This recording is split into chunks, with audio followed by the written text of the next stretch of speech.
Hey everyone, this is Chris from Noisewire. I'm joined today at Absolution Fest in Tampa with none other than Claus Larsen of the legendary band Leaether Strip. How are you doing today, Claus? Great. Finally, my tour starts. So, yeah, right? Yeah, I've been waiting for this for like 6 months or so. Oh, nice. Have you played in Tampa before? Yeah, like 3-4 times, yeah. Yeah, is it a good crowd here usually for you? Yeah, always. Nice. So if you don't mind, I'd like to ask you a little bit about some of your earliest material. So even in your earliest work as Leaether Strip, your sound was rooted in hard EBM beats, vocal samples, and driving bass. How did the music influencing you at that time guide you to create sort of that sound?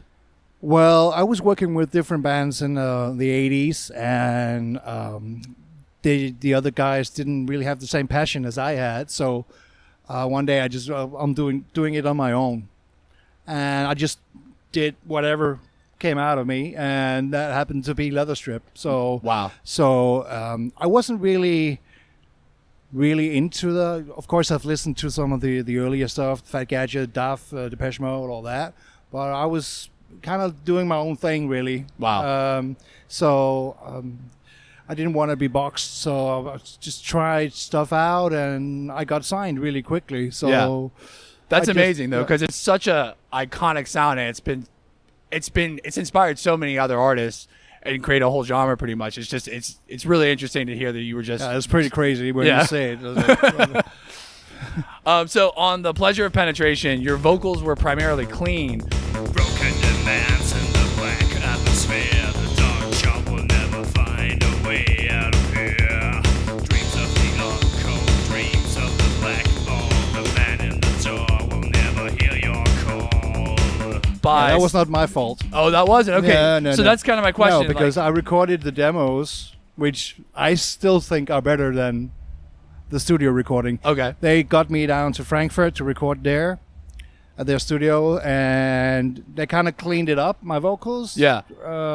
Which I wasn't very happy about, but that's how it was. Really? So were you always going to go for that like heavily affected, heavily distorted vocal sound? That's basically why I stopped recording in studios. I built my own. Right. So, and I had 100% artistic freedom from the very beginning. That was I demanded that, otherwise I wouldn't. That was the most important thing. That was really rare for that time period, right? Oh yeah, nobody did that, and they were like, "No, you can't do it." Yeah, you're welcome to give me advice, but I have the final say on anything artistic. Wow. So, and I've always had that with all the labels I'm working with. Yeah. So I just basically delivered the albums when I was finished with them. Right. But you would have had the vocals be more affected, in other words, right? Yeah. I like both. I also like, but the first album is my demos are much more aggressive than. Wow. So I don't know if it's a good thing or bad thing. For me, I still listen to the demo, not the. Gotcha. Those are the songs release. for you. Yeah. So in terms of something that I feel like has defines your sound to me, whenever I hear it, I would think of Leaether Strip, is the staccato 16th note synth bass lines that you programmed out.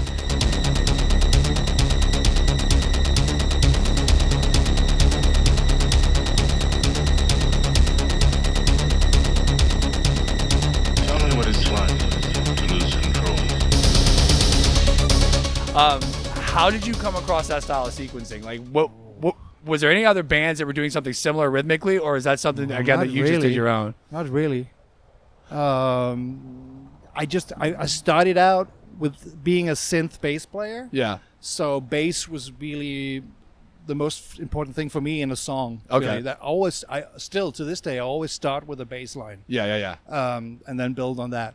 So, and I like a snappy bass. Yeah. I've always loved it. Yeah. No, I love it too. It's like, I think they referred to it as torture tech when I first heard it. That was the name someone put on it. There was, back when I started, they called it techno. Okay. So it was just straight techno. Yeah. But whatever. So I just do what I do, really. It's amazing. So what were some of the early pieces of gear that you gravitated toward that helped you achieve your sound? I know you said you had your own studio, and I used to hear that you built your own stuff, right? No, I don't build. I'm too stupid to do that. Okay. My first synth was a Moog Prodigy. Yeah. And that had that. So you could, if you hit the note, like it got that thung. Nice. So I've always used Moog or Moog for bass lines combined. That sound maybe you're talking about, the Strap Me Down bass line. Yeah. That's a combined DX7 and a Moog. Okay. So you had the fatness of the Moog and the more colder, harsher snap from the DX7. Cool. Do you still use any of that gear in your current stuff? Oh yeah. I still have all Have my you old kept gear. everything that? Most of it, yeah. Nice. Yeah. I'm like 50% hardware, software now. So Okay, cool. But I still for bass lines and it's hardware always. Nice. So you took a break between 2000 and 2005 from releasing music, or you just really didn't release anything? No, I was gone from music. I didn't even touch a keyboard for 4 years. So I noticed your material after that, it started to get more adventurous. You started to breach into more different styles, like songs like Fetish, where it's not so much just harsh EBM.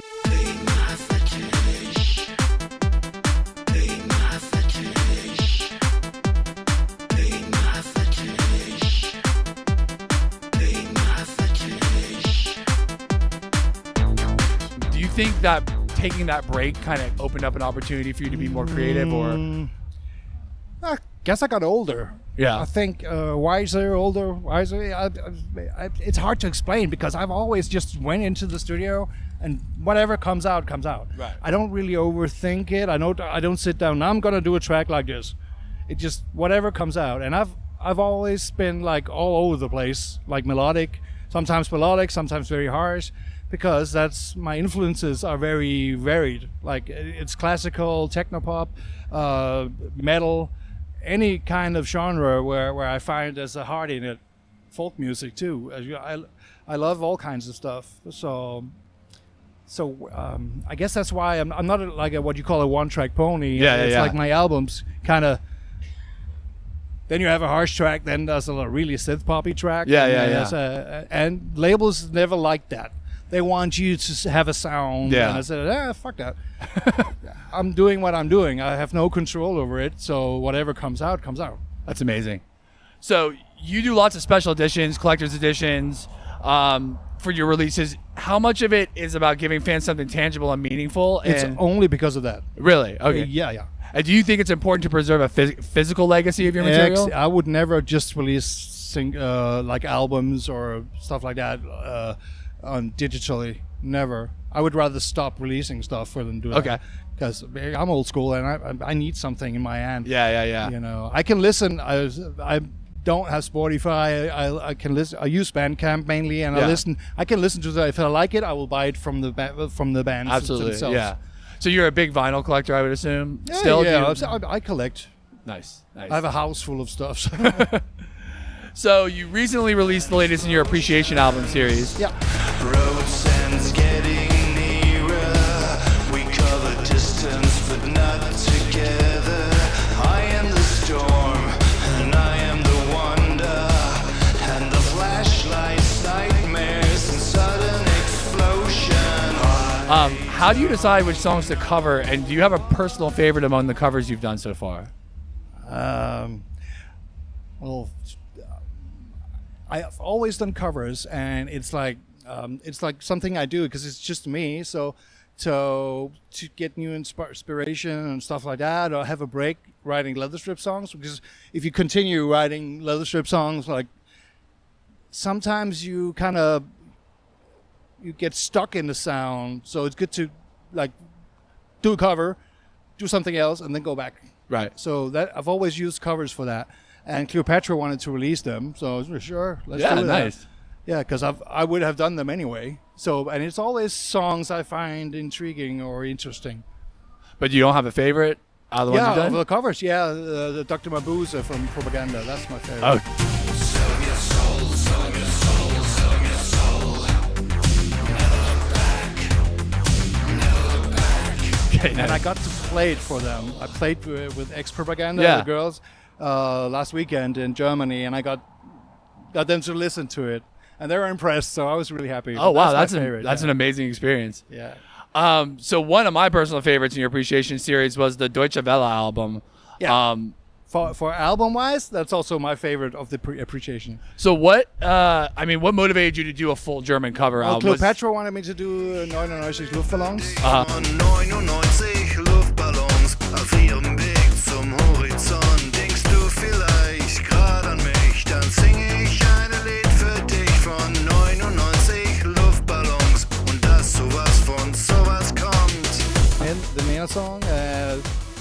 forgot, why not do a whole album? Because there's so many funny songs or great songs from that period. Yeah. So I just dived into it. Nice. Did you listen to a lot of that stuff growing up? It was big in Denmark. Noisewire was huge. Like, Nice.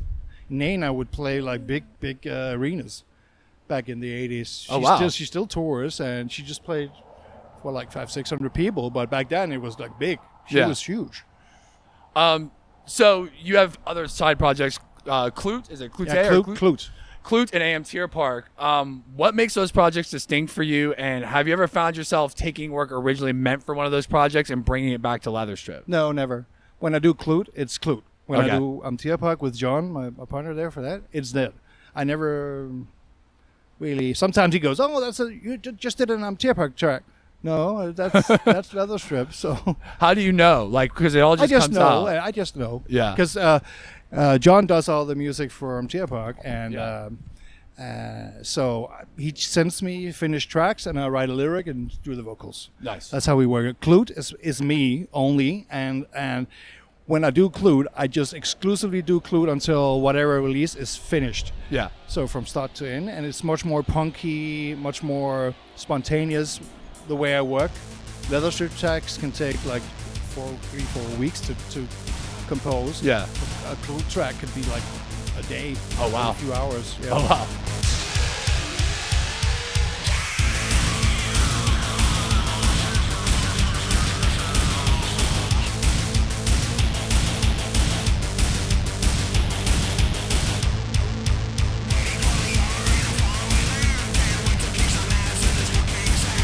That's cool because I love a lot of the stuff you've done. It's really aggressive and really like. See, I'm a no punk. I come from punk. Yeah. That was what my teenage years.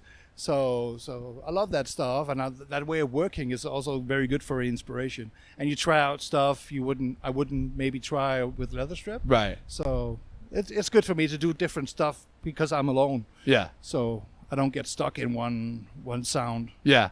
So your latest Leaether Strip album, Fucking Perfect, came out this February.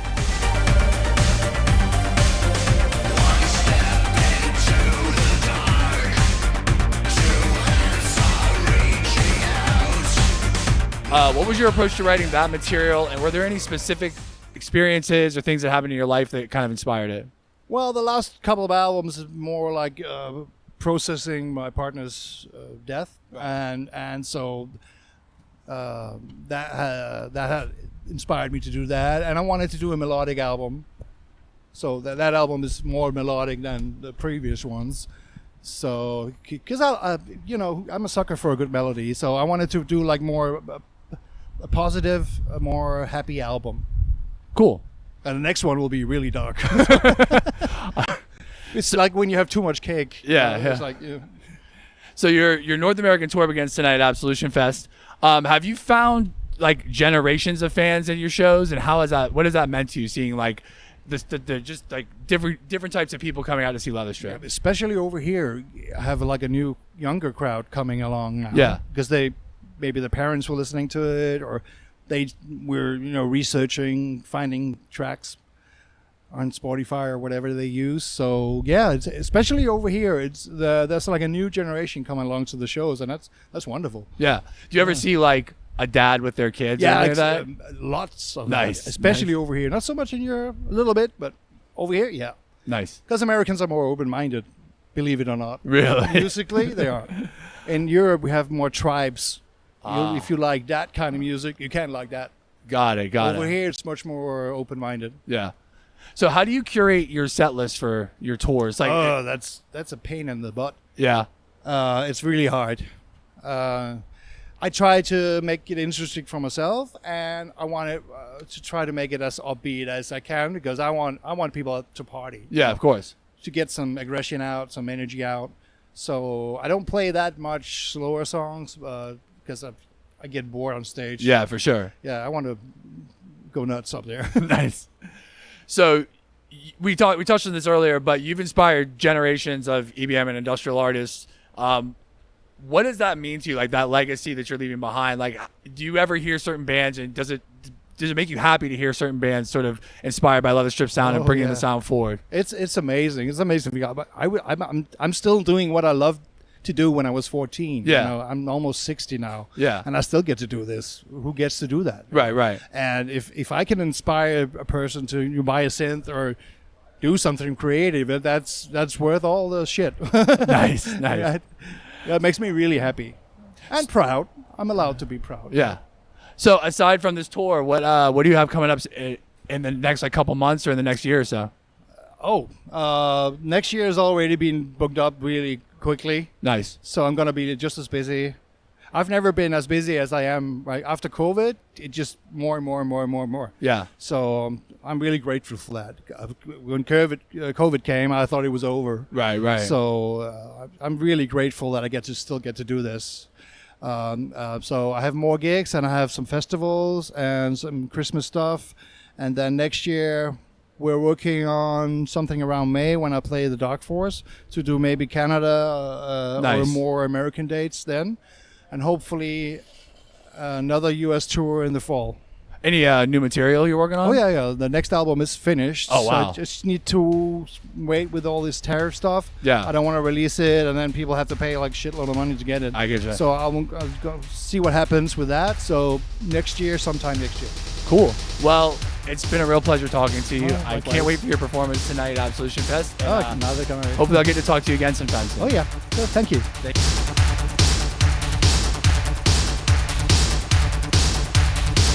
Fjallið hefur engar rætur. Fuglar hræta í framar, ég gráta stein.